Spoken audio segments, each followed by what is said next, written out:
I walked into my local gym, did a quick warm-up, and headed over to the lifting platforms. I loaded weight onto the bar and proceeded to do my lifts. I had become used to the occasional stares from curious onlookers, for the most part men. I never engaged with any of them, but this day was different. As usual, I had my headphones in and music all the way up. I really don't like talking to people when I'm working out. After finishing a set, I walked over to the water fountain. As I made my way across the floor, a middle-aged man said something to me. I didn't hear him, so he got up and tapped me on the arm. Great. I took out one headphone and turned around. He said, "Hey girl, that's a lot of weight you got there." I responded with a slightly sarcastic, "Yep," and turned back around, hoping that would be the end of the conversation. Unfortunately, it was not. He proceeded to step in front of me, directly in my face, and say, "Are you sure you know what you're doing?" I punched him, like throttled him. Just kidding. I politely said yes and walked away.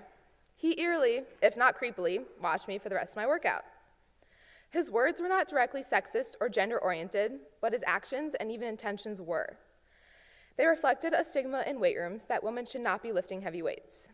Would he have behaved the same way if I was a man doing what I was doing that day? Probably not. Yet this happens often.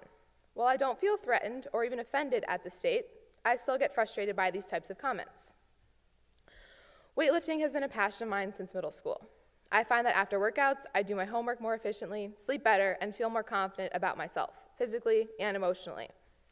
I am not wrong, according to the American College of Sports Medicine. They recommend that adults participate in weightlifting at least twice a week, because the lean muscle that people build while weightlifting is necessary to complete many functional tasks, and for athletes, improves performance in sports. In reality, only 20% of women engage in some form of weightlifting 2 or more times a week. Okay, let's be real here. I am not some big athlete or anything. I weightlift because it makes me feel good, and I use it as a way to better my performance in sports. But as I reflect on the lack of women in the weight room, I cannot help but think about how I, as a woman, interact in situations or places that tend to be male-dominated. The weight room phenomenon has opened my eyes and caused me to think about what society has characterized as typical gender roles, how odd and misleading these perceptions can be, and mostly that I hope they don't negatively influence how I live. With a little help from writing some, my own experiences, and a few amazing role models, I have learned to question and act against these stereotypes. For me, role models are women, and men if they are extra special, who are successful in their sport or work, not just for skill and talent, but for their work ethic, positive attitude, respect for others, and doing what they do in an unbiased way, regardless of what societal norms for women might suggest. In sports, strong women and coaches have taught me that no matter what gender, being an athlete takes competitive spirit, drive, and a hard work ethic. Teachers have taught me to speak my mind and not be shy during discussions.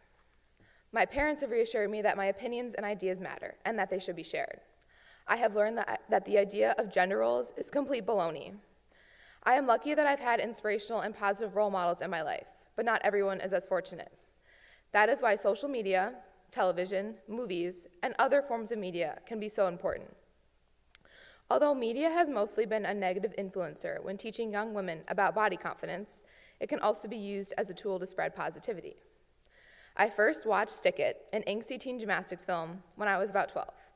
Since that day, I watch it every time I feel insecure or do not feel motivated to train. Haley, the main character, is a feisty gymnast who stands strong in her beliefs and shares her opinions freely. Watching a teenager who is not afraid of what others think encourages me to be a strong-minded, athletic, and muscular woman. Her character gives me comfort with what I do and who I am. Current media increasingly portrays role models like Haley. Real athletes like Serena Williams and Lindsay Whalen exemplify strong and smart women who pave the way for female athletes around the world. The hashtag #LikeAGirl is trending on Twitter, a hashtag people use when they post media that celebrates female athletes. When society sees female athletes in the media who are proud of their accomplishments and body types, young and adult women feel more inspired and confident to be athletic and muscular. What does this all mean for me? Perspective. I work hard to channel negative stereotypical experiences into positive ones. As I become more aware of stereotypical social standards and norms, I want to react and resist. I hope this will not change. The quote, "because I am a woman," is never a reason to do or not to do something. I feel lucky to be guided by these strong views. I am not only better prepared to react to uncomfortable, unfair, or unequal gender-related stereotypes, but I'm also better prepared to positively channel reactions and behaviors that used to irritate me. While this awareness is so important to how I feel about myself, I remind myself often to react to opportunities and challenges, not as a woman, not as a man, but as a human being. Speaking of perspective, after this week, this speech feels so much less important. Henry's passing is horrible and something I cannot even begin to imagine happening in my own life. It is yet another crazily sad reminder of how fleeting life can be, and again, speaking of perspective, how fortunate I am, even on my hardest days, where things are off, where I'm feeling badly for myself. So whether it's something so small as a bad day at practice, or something ongoing like these gender-related experiences, or something so tragic like Henry's passing, I know that it's not contradictory, but instead a reminder to both recognize and appreciate how fortunate we are, as well as continue to make our world a more equitable place for everyone.